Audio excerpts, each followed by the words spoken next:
ఇక ఖమ్మం జిల్లా అచ్యుతాపురంలో కల్తీ పాలు తయారు చేస్తున్న మురళి అనే వ్యక్తిని అరెస్ట్ చేశారు పోలీసులు. కల్తీ పాలు తయారు చేయడానికి ఉపయోగించే యూరియా, అమోనియా, నూనె ప్యాకెట్లు, షుగర్ పౌడర్ను స్వాధీనం చేసుకున్నారు.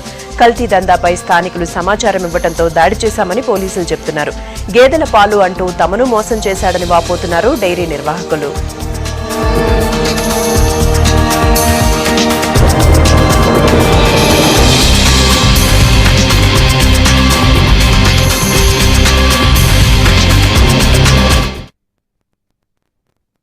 క్యాష్ తీసుకొని చెప్పి ఒక రోజు వచ్చి చూపెట్టేళ్ళాడండి. 35,000 ఇచ్చేసాము.